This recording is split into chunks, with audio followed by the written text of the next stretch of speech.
अरे खड़े क्यों? जाओ कड़ी बाजरा लेकर जाओ। महारानी, सारा भोजन समाप्त हो गया है। हम अभी बनाने जा रहे हैं, किंतु तनिक समय लगेगा। हम शीघ्र ही बनाते हैं।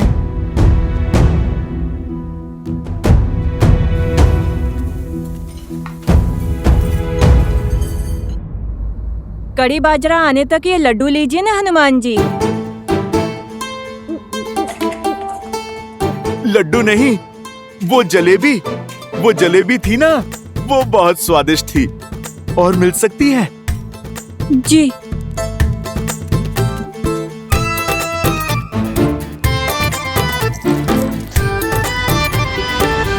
आर्य, रसोई में सारा भोजन समाप्त हो गया है। सारे पात्र खाली हैं। और भोजन बनाने में समय लगेगा। पर पुत्र हनुमान की भूख रुकती ही नहीं। आपने वनवास में इन भोले वानरों को भूखा रखा था ना। आपका वचन था कि आप इन्हें तृप्त करेंगे, तो करिए अब इन्हें तृप्त।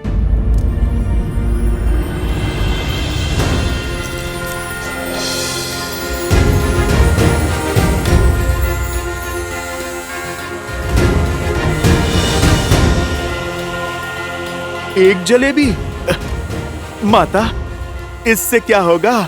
आप कृपा करके 2 थाल और ले आइए। जी।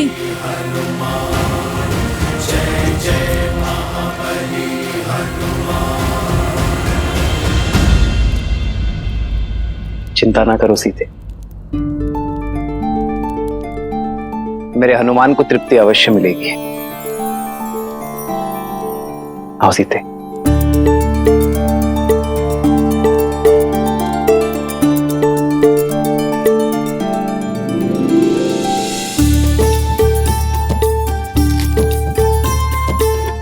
ये लो सीते,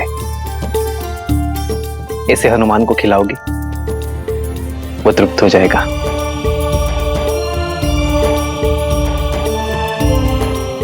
सच में?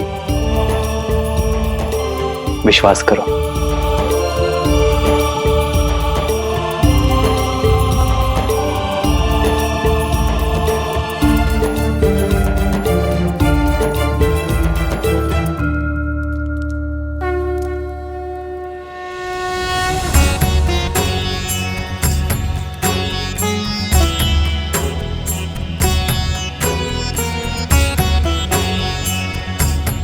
भक्त के लिए भगवान का भोग पूरा हुआ।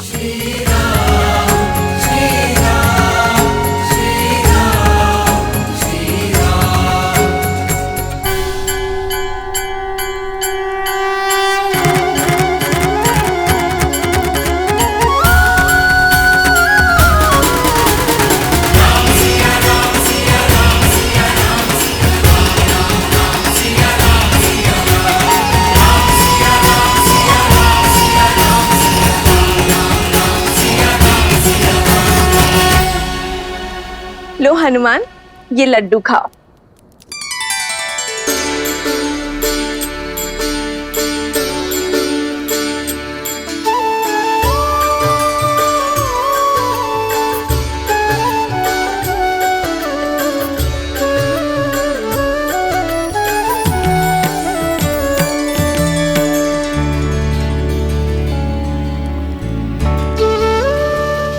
भज मन राम नाम सुखदाई, भज मन राम नाम सुखदाई, भज मन राम नाम सुखदाई, भज मन राम नाम सुखदाई, भज मन राम नाम सुखदाई। सच माता, आप तो साक्षात अन्नपूर्णा माँ हैं। भोजन तो बहुत स्वादिष्ट था, मेरा तो पेट ही भर गया माता। अरे ऐसे कैसे? बाद में फिर कहोगे कि माता ने पेट भर भोजन नहीं खिलाया। लो 1-2 लड्डू और खा लो। नहीं माता, तन और मन दोनों तृप्त हो गए।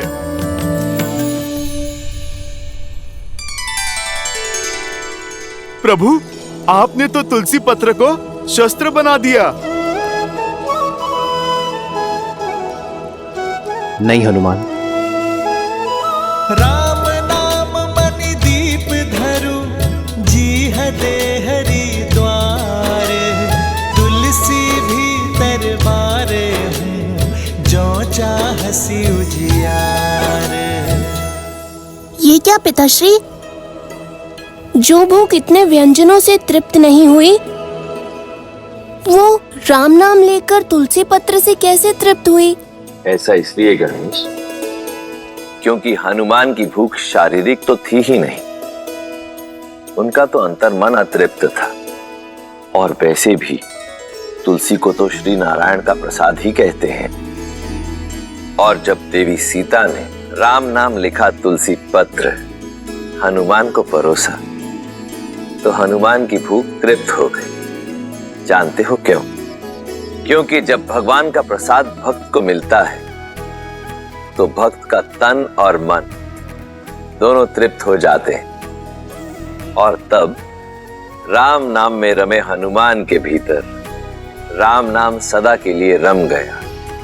जब भक्त अपने भगवान का नाम जपता है, तो वो नाम उसके अंतर मन में रच बस जाता है। ये होती है नाम जप की शक्ति। और वैसे भी भक्त चाहता क्या है?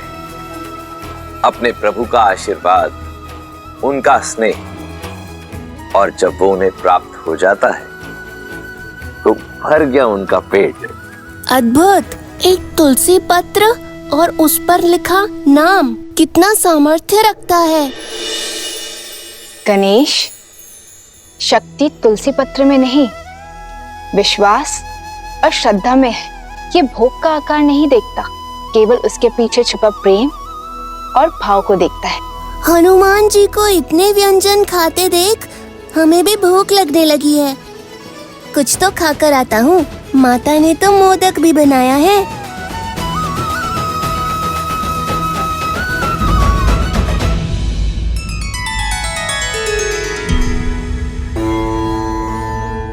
गणेश को प्रसाद की शक्ति समझा दी, किंतु उस सप्त शक्ति का क्या, जो शूल बनकर अयोध्या पर बरसने वाली है? शब्द वो शस्त्र है देवी, जो या तो तार दे या मार दे।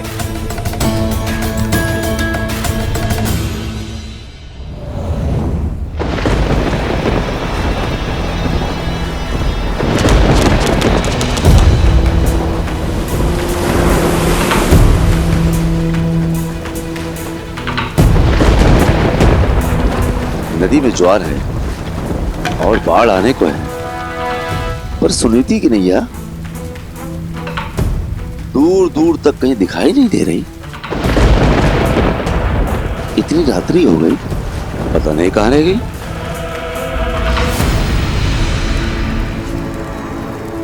मिला, मेरी कुटिलता के बीज को सींचने के लिए जल मिला।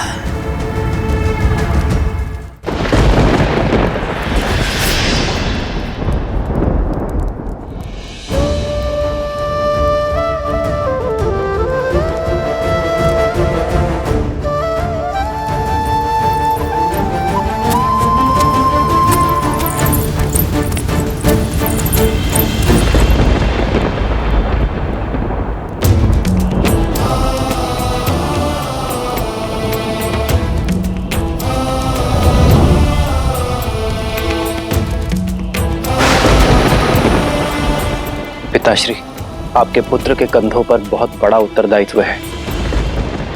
हमारे पूर्वजों ने जिस महान राज्य की स्थापना की है, मैं उस पर कोई आँच नहीं आने दूंगा, चाहे उसके लिए मुझे कोई भी निर्णय क्यों ना लेना पड़े, कितना भी बड़ा बलिदान क्यों ना देना पड़े, मैं पीछे नहीं हटूंगा पिताश्री। पीछे तो श्री राम की धर्मपत्नी और आपकी पुत्र वधु भी नहीं हटेगी पिताश्री। मैं प्रजा के विश्वास को, राजा राम और राम राज्य पर से नहीं टिकने दूंगी। मैं रघुकुल के आदर्श को धूमिल नहीं होने दूंगी। मिट्टी में मिल जाएगा रघुकुल का हर आदर्श,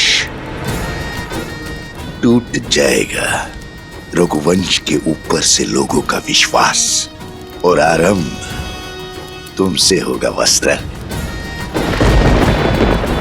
लोगों के मैले वस्त्र धोते हो ना, अपने मन में लगा हुआ मैल नहीं धो पाओगे। अपनी पत्नी पर बहुत विश्वास था ना तुम्हें, अब देखते हैं तुम्हारे विश्वास में अधिक बल है या उस संदेह में जो मैंने तुम्हारे मन में पिरोया है।